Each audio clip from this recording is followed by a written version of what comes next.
Before we start today's show, we want to invite you to stick around at the end of the episode to enjoy a preview of a new podcast that premieres on July 14th.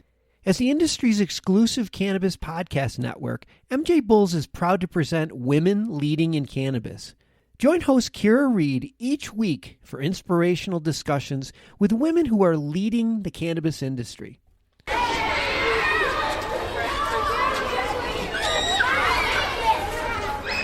For too many years, families of children with devastating illnesses have felt helpless as they watch their child suffer. Today, they're taking matters into their own hands and finally finding relief treating their child with cannabis. This is one family's story.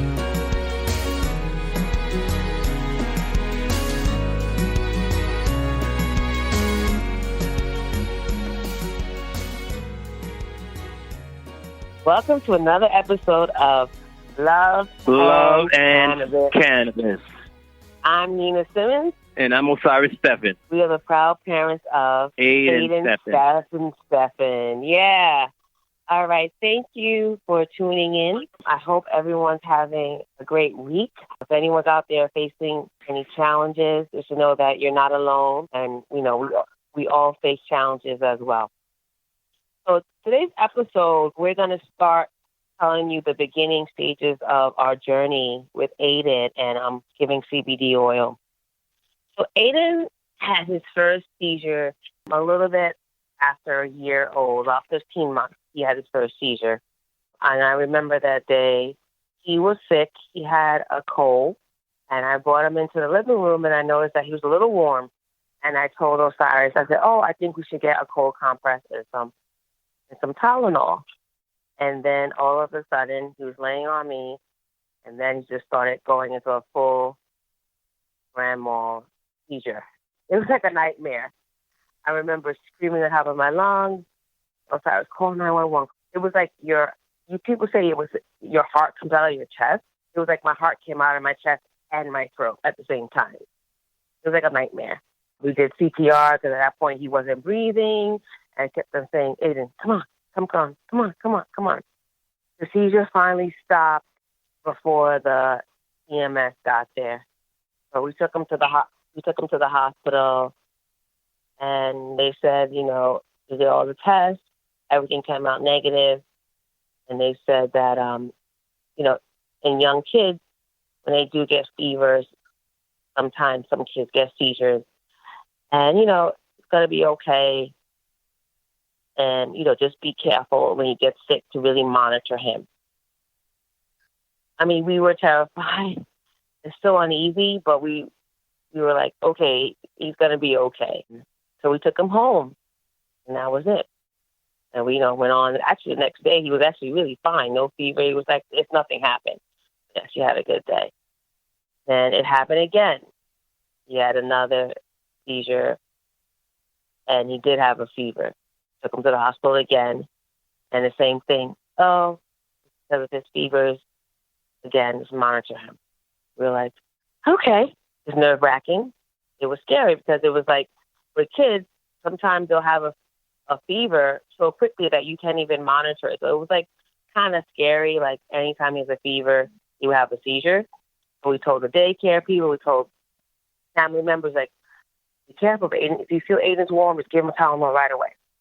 That was something that we also had to get used to. But, we did. We were always on edge a little bit, but we got used to it. Then the third time, the seizures were a little different. He woke up and he was doing these weird staring spells, and then having minutes where it was like he couldn't breathe. We didn't really know what it was. And I had to go to work that day. So then I called Osiris to check in, and he said, I think he's having seizures. It wasn't the convulsion ones, like the first two times, but it was just these weird, staring and then, holding his breath type of thing. So he said, I think I'm going to take him in. And I happened to work at the same hospital where we were taking him in. So I was freaked out.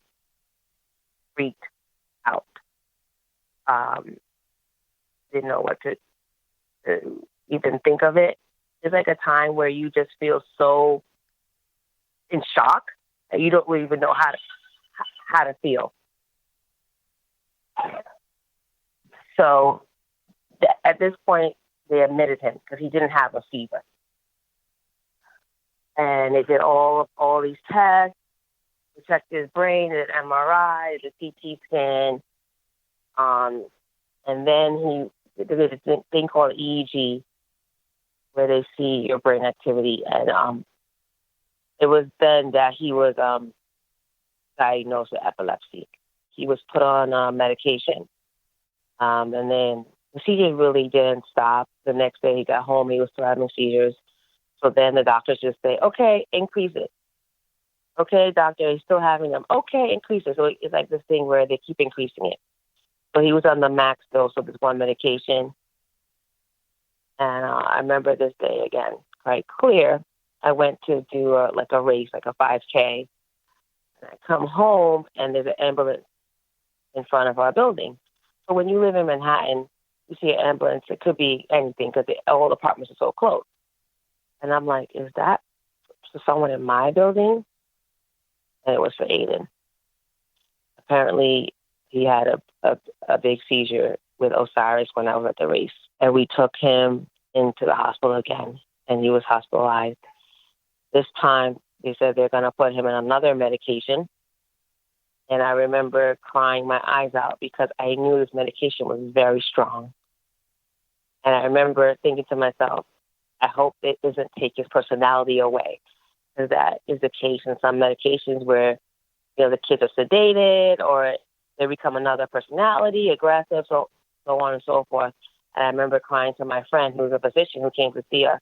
And I said, I'm very scared. I just hope they don't take my son's personality away. And I was terrified. The next day, after we came home, being on the second medication, Aiden had the worst seizure day. It was like the seizures got worse. It was like they didn't give him anything. At this point, my husband knew someone who he was a friend of that knew a lot about CBD. And he kind of told me about the CBD, and I started to do my own research. And for me, it was like I told to Osiris, I said, let's do this.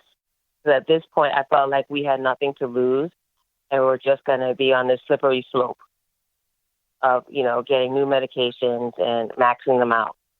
So I just went on the internet and started looking for different CBDs. And I really didn't know what I was looking for. I just happened to come up to this website. Literally, I swear it was like God's grace because I didn't really know what I was doing. And I said, okay, Osiris, let's just try this company. They look okay. They look legit. They have lab reports. They were based out in South Carolina. And so happened that there was a company, that was actually not a company, there was a store in South Carolina that had the CBD oil. And it happened to be not too far from where my family lives in South Carolina. I called my aunt crying, desperate, basically saying, can you ship me the CBD oil? I didn't really tell her what it was. I didn't tell her it was from the cannabis plant. And she was like, what? I said, just please help me. She's like, okay. Did it right away. And there it goes. So, and that was the start of our CBD journey. So Osiris, I was also going to give his perspective of a male's perspective of what happened.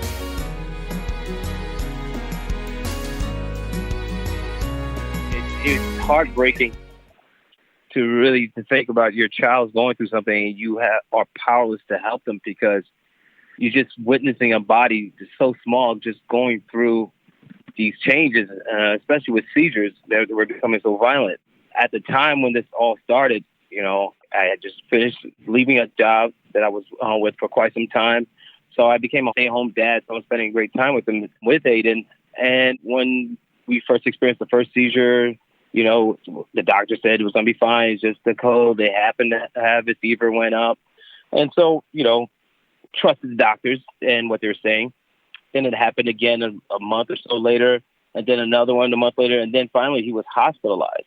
But during that same time, I was dealing with my own medical issues where I was finding out that my heart rate was dropping low. I had to have a procedure done only to find out 3-4 days later, my son has a complete grand mal. And I remember this day, Nina expressed, when she came to the house and there's an ambulance sitting outside.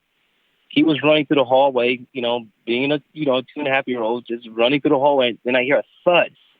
And I stop hearing his voice, and I come out of the kitchen. I find him laying there, just shaking. And he's just shaking in my arms. And I'm like, I scooped him up. He's shaking in my arms. And I didn't know what to do. His eyes are rolling in the back of his head. His lips are turning blue. And I'm trying to give him CPR. I'm yelling at him. I'm feeling like, Aiden, wake up, please, please. And tears are rolling down my face because I'm scared. This is my son. I don't know what to do. I'm like, I've never frozen before. But then I realized that he's having a seizure. And I've seen one before in an adult once. But to the extent of when you see a 2.5-year-old, it's so different because they're so small and so helpless. And I felt vulnerable and helpless at the time. And I just decided to call 911. I don't know what to do. I'm scared and I'm alone. So I called 911 and the ambulance came. And at the same time, Nina comes up the stairs and I expressed to her, that he had a seizure. The seizure stopped after about 10 minutes. And they said, well, you call the ambulance, we got to take him in. So I said, no problem. We took him in. During the time in the hospital, he did have another seizure or two. And so they admitted him for observation. They came back to us and told us that he has general epilepsy. I was stunned. I'm like, I just didn't know what that meant. Seizure is one thing, but epilepsy is something I haven't heard before. And so I'm just shocked. And they're throwing questions at us. And we're like standing there trying to figure out what's going on with our son. How did this happen? How come we didn't know? How come we did not know? Really just like how we're in the situation. And these doctors are coming at us from different angles. Oh, I see he wasn't vaccinated. Oh, last time he had, well, and all these questions that is like coming in and out of one ear. And I'm sitting there like, look, I can't answer your questions. I'm trying to figure out what's wrong with my son. Please tell me what's wrong with my son. Why does he have epilepsy? And the only answer they came was, we don't know. That was the only answer that we walked away. We don't know. We had to stay. He has to spend the night. We observe him and we'll run some more tests. Even after all the tests, they just still could not tell us exactly what caused it and how and why he has it. Again, as a father, you're just feeling helpless and just hopeless. Like, this is my family. What am I to do? Like, how do I solve it? Because as a male, your thing is to solve problems, is to come to get an answer, is to, be that, the problem solver, the solution maker. And this one time I just really had nothing. And I felt so empty and so defeated. And just thinking about, like, where do we go from here? Like, what's next?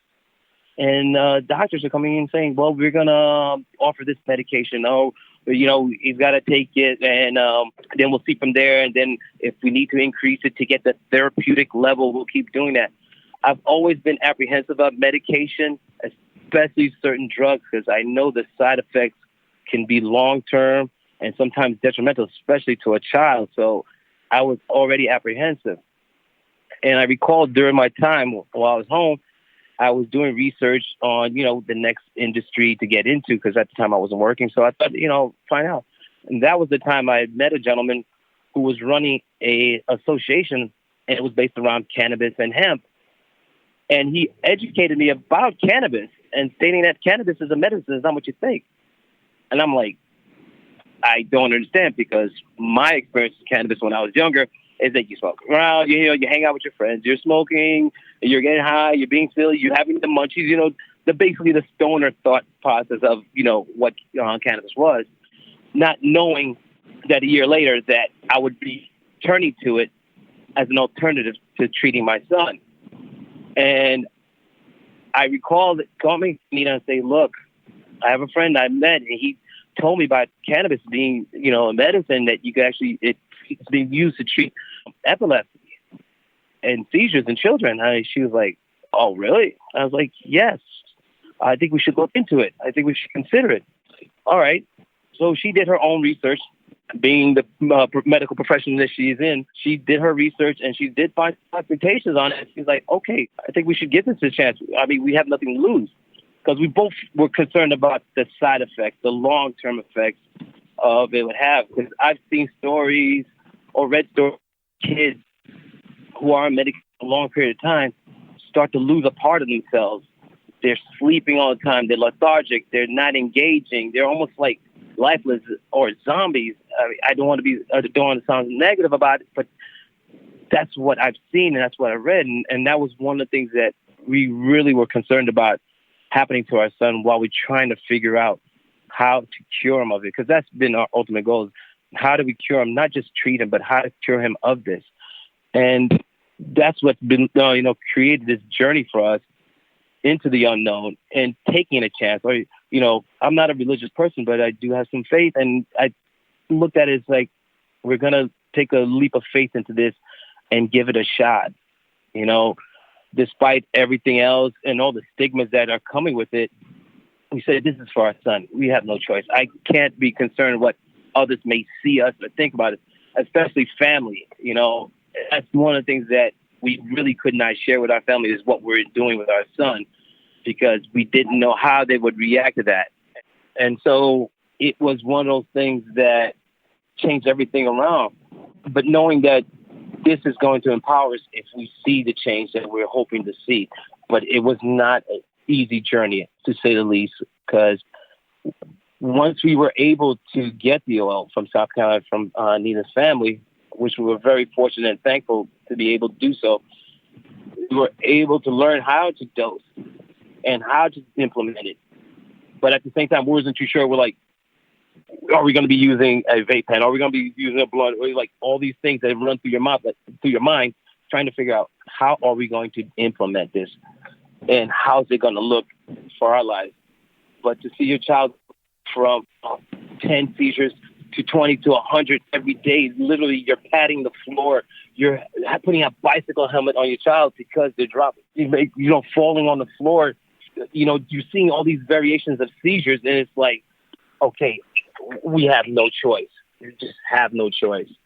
Again, like I said, we're so fortunate to get the CBD at the start, but it wasn't an easy road. It wasn't a cut and dry experience, because we've had to go through our hardships of trying to get to those points that worked and didn't work. As Nina can express as well about what we went through in the dosing aspect of it. We're going to get into that dosing on the next episode. Thanks for tuning in another episode of Love and Cannabis. I'm Osiris Stephens. And I'm Nina Simmons. Be strong and stay empowered.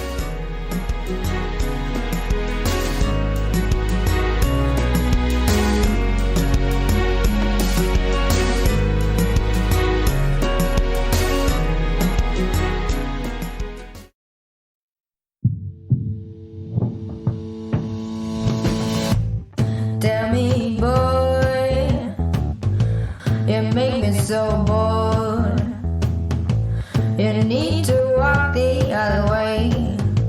I tell you once more, please get out of my way. I don't want you no more. We're done here, boy. I know you think you're so fine, but you can't see clear. I've been walking to unwind.